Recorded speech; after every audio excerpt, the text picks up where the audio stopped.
بسم الله الحمد لله إله ما أدسكله ولا الأمر بوجوكتان سود وهذا وحن كبلا بين عاو هدي إلهي دمو 1 دبيع 4 دبيع حال classification of alkene كلا ساريدا alkeneka أيان عاو كبلا بين هدي إلهي دمو alkenes are classified ولا كلا سارا into two groups لبا كوح symmetric alkene اسكمد iyo asymmetric alkene aan isku mid ahayn. Symmetric alkene marka alkenku isku midka maxaa radaa these are kuwan waa alkene waaye unitkaasoo two same group labadii koox oo macnaha isku midka ah ayaa arbin attach lagu dhajiyaa to the carbon double bond. Labada koox oo isku mid ah waxaa lagu dhajiyaa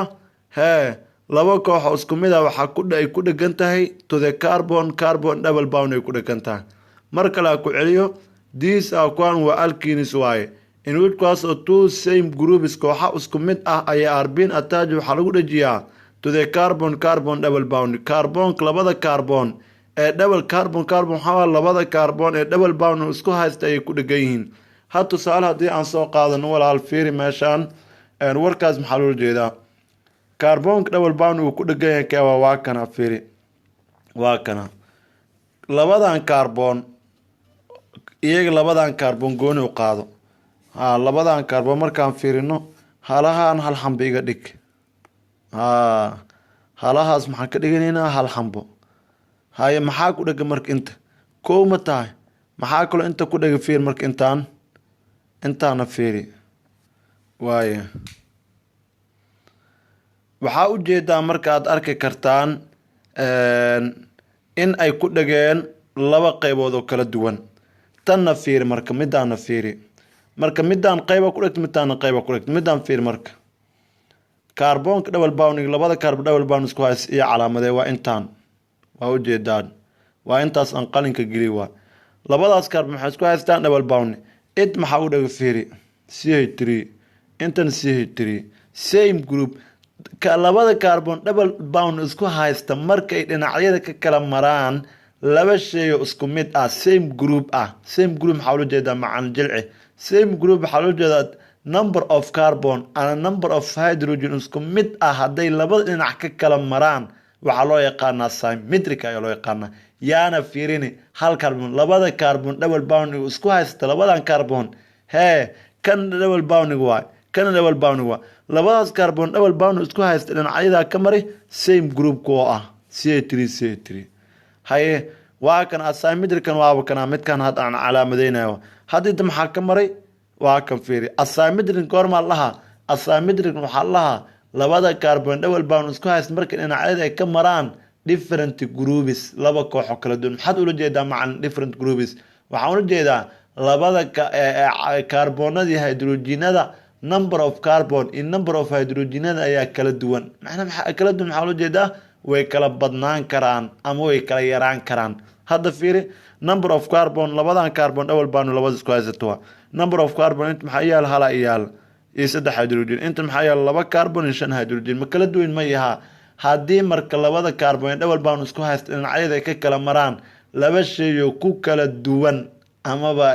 number of carbon number of hydrogen tirada ku kala duwan waxaa loo yaqaanaa asymmetric ayaa loo yaqaanaa. waana kana hadda kan fiiri labadan waa kuwana inta waxaa ka maray marka labada double bond waa kuwan iska dhaaf inta maxaa ka maray CH3 intan CH2 isku mid miya ma aha waaye hadda midkaan fiir marka symmetric waa asigana waaye symmetric aan ku leenahay labada carbon double bond isku haysta target horka dhiga labada carbon waa intaan labadan carbon ha inta maxaa mar CH2 inta maxaa mar CH2 mujeedaa maxay noqdeen marka same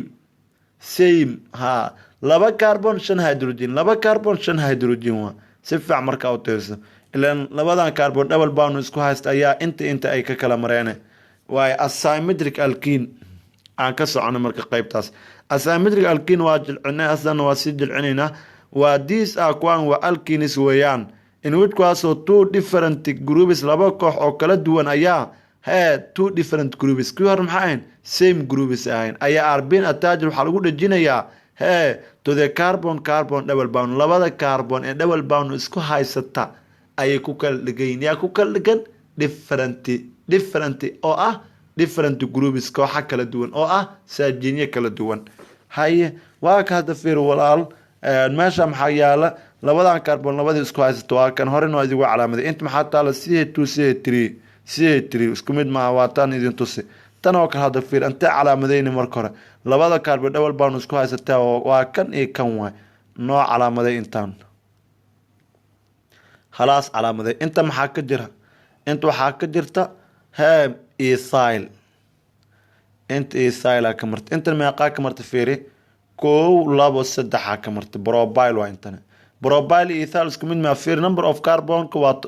سدح كاربون يتضبها هيدروجين انت فيري واللابا كاربون الشن هيدروجين مركوا كا اسكمين ما مركا زي ساس وكلا دونادان وحالو يقانا اسايمتريك الكين ايا لو يقانا inaad kala fahanteen I hope ayaan rajeynayaa waaye 1.4.2 nomenclature of alkene magacaabida alkene generally guud ahaan markaan ka hadlayno hada name is magacaabida of alkeneka contain waxay ka kooban tahay prefix horgala ay ka kooban tahay meesha marka alkene soo dhaa iska saxa meesha maxaa dhaa alkene maxaa ka dhigaynaa ka dhiga meeshaas ka dhiga waxaa leena marka general guud ahaan the name is magacaabida of alkeneka contain waxay ka kooban tahay prefix horgala ay ka kooban tahay widkaasoo indicate cadeynayo the number of carbon waa maxay tirada kaarboonada ayuu cadeynayaa and the suffix dibgala and ayuu cadeynayaa widkaasoo signifies cadeynaya the alkene family ayuu cadeynayaa nomenclature alkene family waaya meesha dhan buu qalqaladaada ka jiro saxiina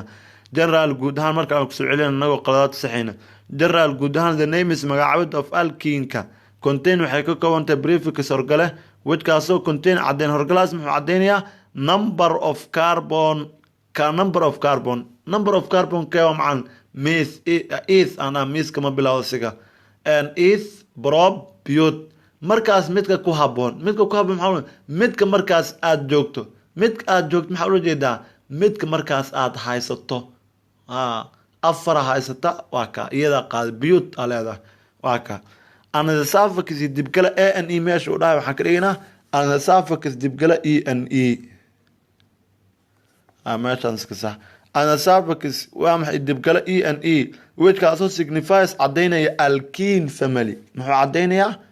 alkene family meeshan sax which kaas signifies cadeynaya alkene family hadda waa kana fiiri for example CH4 waxaad miisayn CH3 ethane ahead waa kana propane ahead like however waa kan dhammaan butane ahead soma however si kasta ta alkenes are named wala magacaabo marka kuwa marka alkene ay ahaayeen sida caadi marka laga alkene sidaan u ahaa miisayn ethane propane ayuu ahaa laakiin kan wili warkiisa ku sii wadaa haye marka however si kasta ta alkeneska are named wala magacaabaa into two different system laba nidaam oo macnaha kala duwan lagu magacaabo kala common system iyo ayubak system ayaa lagu kala magacaabaa waayo common system marka nidaamka guud in this system nidaamkan alkeneska are named waa la magacaabaa using iyagoo isticmaalaya appropriate prefix horgala ku haboon in this system nidaamkan alkeneska are named waa la magacaabaa using iyagoo isticmaalayo appropriate prefix waa maxay prefix macnaha ku haboon and suffix dibgala ayaa la isticmaalaya oo ah ylne ayaa la isticmaalaya hadda waatan maadada taala waxaa la hayaa appropriate prefix kawa is ilan maxay ka kooban tahay laba carbon ay ka kooban soo jeed laba carbon marka waxa ah is sama marka waxa lana is kadaal maxaa lagu daray suffix dibgala oo ah ethylene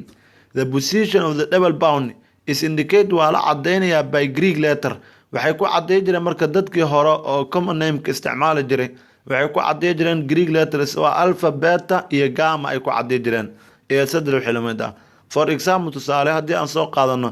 meeshan oo kale maxaa taal hadda waa kana double boundiga waan baran doonaa insha Allah numbereyntiisa meesha double boundiga uu ka dhow yahay ayaa silsilada laga nambareeyaa silsilada inta laga nambareeyaa meesha double bound uu ka dhow dhinacan uu ka dhow yahay awal saajinka ka fiiri jir marka aan joognay maanta waxa ka fiiri dhankan saajinka tuu ka dhow meeshan uu ka dhow yahay sama dhankan saajinka aan double bound tuu ka dhow yahay dhankan uu ka dhow yahay sama maadaama dhanka uu ka dhow yahay numbereyntiisa bilaw waxa leena 1 2 3 4 muxuu ula jeedaa marka haddii double boundiga oo carbon common nameka waxaan iska ilaali haddii common nameka waxaa loo aqaani jiray oo haddana ay dad u yaqaanaan ilaa hadday ku shaqeeyaan common nameka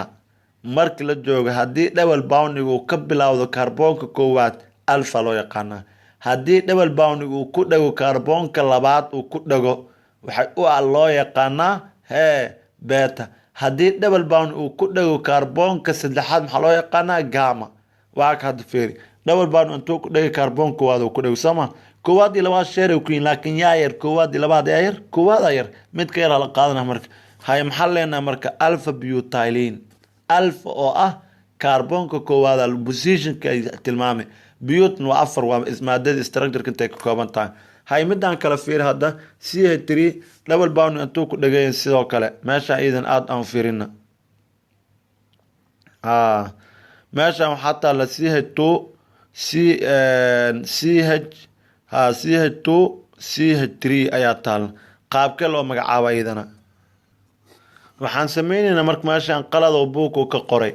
meeshaan double boundiga waxay nooga dhigtaa single bound nooga dhig halkan waxay nooga dhigtaa walaal halkan waxay nooga dhigtaa CH3 nooga dhig buuka errorkiisa badan waa iska saxeynaa halkan tooda ka tirtir meeshaan double bound nooga dhig hadda inaad fahanteen arjayna meesha maxaa yaal marka single bound inta maxaa yaal marka double bound yaal maadaama inta double bound uu yaalo maxaa marka kaarboonka ku dhago 1 2 kaarboonka labaad ku dhagay inta feeri 1 2 3 ku noqona inta 1 2 ku noqona inta numberate laga soo bilaabo 2 3 4 marka meeshaan fiir markay taalo marka double boundigan yaalo kaarboonka ku dhagay boog marka uu qalda koowaad uu ka dhigay waa qalad koowaad ma aha waana baari kartaa internetka waa fiiri kartaan ka baara alpha sidee waaye maxay tahay alpha beta sidee qaab nuucee waa inaad is weydiisaan ku dheedo waaye CH3 waa kana C marka intuu ku dhigay kaarboonka labaad ku dhigay labaad maadaama ku dhigay maxaa la beta butylene ayaa lahaa haddii uu ku dhigay ka waran macalno meesha haddii uu ku dhiga tusaale saano kale hadduu noqdo marka maxaa loo yaqaanaa gamma goorma loo yaqaan mutaqaana sidaan oo kale markay silsilada tahay CH3 CH2 CH2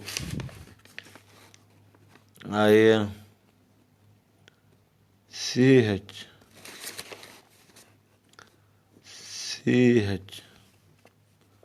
CH2 CH2 CH3 antay ka bilaabanay silsiladan fiir numbereynteeda halkay ka bilaabo aan ka bilaabnay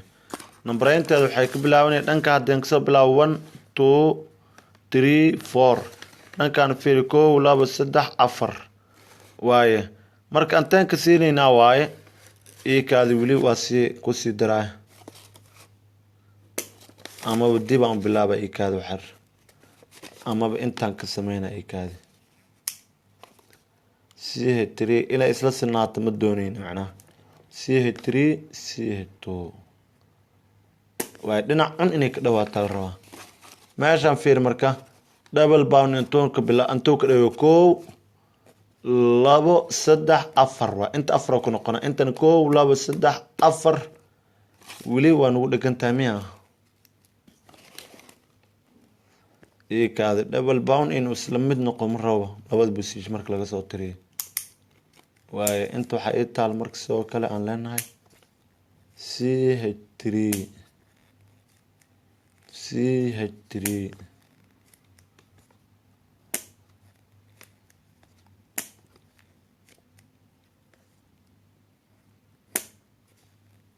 qalinka ciladaysan CH3 markaan fiirin walaalayaal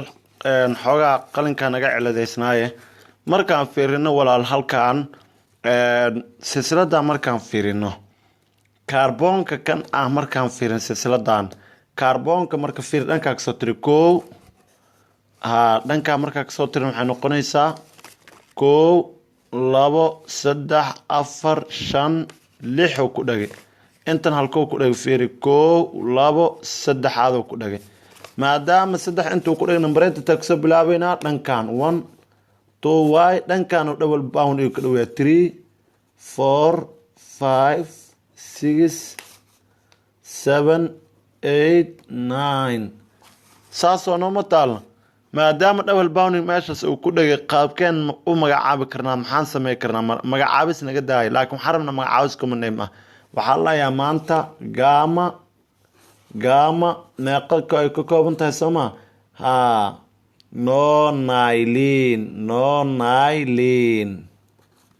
nonylene qaabkaas loo magacaabaa marka la magacaabay sidaasay noqonaysaa markuu kaarboonka labaad ku dhago marka kaarboonka labaad markuu ku dhago kaarboonka waad hadduu ku dhago double bound dhiga waxaa leeyahay